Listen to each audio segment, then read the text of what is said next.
Muy bien, muy bien. Interesante esa artística, Extraordinario. Muy bien, muy bien. Bueno, fantástico. seguimos disfrutando, por supuesto, de esta bella tarde argentinos, recorriendo un poco las letras de nuestro país y, por supuesto, establecemos el contacto con Nati Di Virgilio. Virgilio para hablar de la obra de Manuel Puig. Le vamos a dar la bienvenida a Nati, la vamos a saludar, por supuesto. Hola. Hola, Nati, ¿Qué tal? ¿cómo No los te va? escuchaba bien. Muy Muy bien, ¿Está bien? Nati. ¿Todo bien? Sí.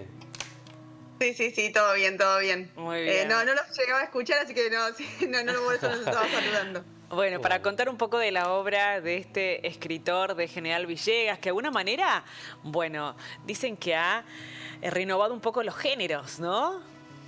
Claro, porque cuando pensaba, ¿qué podemos hablar en la columna? Yo digo, qué vigente que está Puig, porque si bien no se habla de él se adelantó desde darle la voz a las mujeres, a la cuestión política y sobre todo a la homosexualidad. Él fue relegado del boom latinoamericano, ahora vamos a hablar un poquito, pero él fue sobre todo, la palabra que siempre se le puso como etiqueta es exclusión. Manuel Puig nació en el 32, en 1932, con todo lo que eso conlleva, con la década infame, cómo fue creciendo en un pueblo muy, muy pequeño, lindante con Córdoba, con La Pampa, bien en la frontera de Buenos Aires, y siempre contaba que su infancia transcurría entre las voces de sus tías, de su mamá, como mucho femenino a su alrededor, y sobre todo ir al cine. Había mucha propaganda nazi, estaba por declarar, luego va a ser la década donde también va a aparecer la Segunda Guerra Mundial. Entonces él va a crecer con todo eso. Pero su cabeza va a hacer un clic, si bien él iba al cine con la mamá, cuando el papá lo lleva al cine y lo coloca al lado del proyector, detrás de la pantalla. Entonces dice, pero todo esto que yo veo, todo esto que yo vivo, esta realidad que yo me construyo, en realidad es ficción. Yo también puedo ser parte de esto, Claro. yo puedo construir mi propia realidad. Es un niño que va a mamar todo ese tema del arte, pero su felicidad, diríamos, se verá truncada a los 10 años cuando es abusado. Entonces él, desde esa voz, va a decir, bueno, va como a comenzar una lucha desde muy pequeño y siempre también desde su literatura. Se mudan a Buenos Aires. En Buenos Aires transcurre la secundaria, se anota en Filosofía y Letras, pero también comienza a trabajar en Laboratorios Alex. Eso lo lleva, a través de una beca, a la meca del cine, que es Roma. Va a codearse con Vittorio De Sica y todo lo que, con todas esas grandes estrellas que nosotros también hoy en día consumimos cuando vemos esas películas de antes. Sí. Y dice, bueno, yo quiero escribir guión en realidad. Quiero hacer todo eso, toda esa fantasía que pensaba en los habitantes de General Villegas, cuando decía, bueno, si hay gente que nunca sale del pueblo, ¿cómo sale? A través del arte, a través del cine y a través de la literatura. Cuando él desembarca en Europa, él con su condición de homosexual, acá tenía que estar reprimido todo el tiempo, autocensurado, porque había un edicto que le permitía desde 1949 a la policía a nivel nacional encarcelar a quien manifestara su elección sexual. Entonces allá como que va a haber, allá podía ser de todo. Cuando vuelve y quiere manifestar, si quiere hablar de su literatura, va a encontrarse con esta exclusión de esos popes escritores, sobre todo Borges. Bueno, cuando se presenta con su primera novela al concurso latinoamericano de Six Barral, va a también quedar excluido por Vargas Llosa, que le dice, no, vos escribís como Corín Tellado, si vos sos un hombre no podés darle voz a las mujeres de tu literatura, vos tenés que escribir como un hombre y no como un folletín. Y ahí arranca esa lucha él diciendo, no, yo escribo como yo quiero darle voz a las mujeres, a la situación política, sea del país que sea, sobre todo de Argentina. Él se va a adelantar a ese oscurantismo que se va a vivir en la década del 70. De hecho, él se va a tener que exiliar. Pero sobre todo él quería, se adelanta a lo audiovisual. Él escribía, su voz va a ser distinta, porque escribía en primera persona, porque hacía una especie de collage narrativo, y sobre todo porque hablaba del amor, del hombre visto desde otro lugar, de la mujer, de esa ama de casa y de todas esas esas mujeres que a él lo rodearon, ¿no? Por eso imprime esta situación de desprejuicio en el campo cultural que se identificó básicamente por eso, ¿no? Exactamente ese. Lo que él va a decir, bueno, a mí me excluyen, yo voy a enarbolar esta bandera y él va a ser, antes de que sea exiliado, va a participar del Frente Homosexual, va a ser uno de los creadores. Cuando él escribe de Buenos Aires Affair en el 73, va a recibir amenazas de la AAA y sí o sí va a tener que exiliarse, porque sobre todo amenazaron a su mamá, que era como su referente, su persona preferida. Y él en ese libro habla del tema del cuidado, del tratamiento de los cuerpos, de las desapariciones, de las violaciones, de todo lo que sucedía con esas fuerzas parapoliciales. Entonces va a tener que sí o sí irse. Ahí es cuando él comienza a escribir en México, que 3 años después va a ser publicado El beso de la mujer araña. Y cuando él quiere escribir sobre esa situación, se da cuenta que se está parando en un lugar muy peligroso. Y sobre todo, si bien a él no lo podían tocar, sí a las personas que estaban acá en Argentina, como su hermano, su mamá, y a las personas queridas. Entonces cambia algunas palabras. Ahora yo les voy a leer un pedacito de la mujer araña. Sí.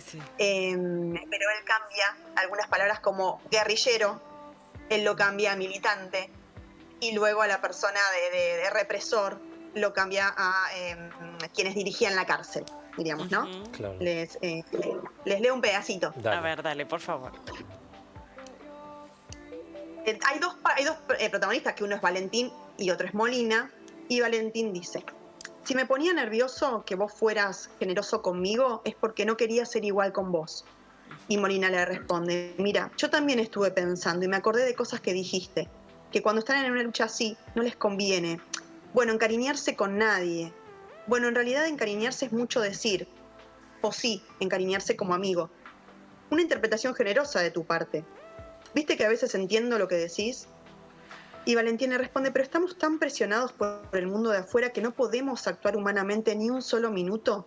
¿Es posible que tenga ese poder el enemigo que está afuera? No te entiendo bien.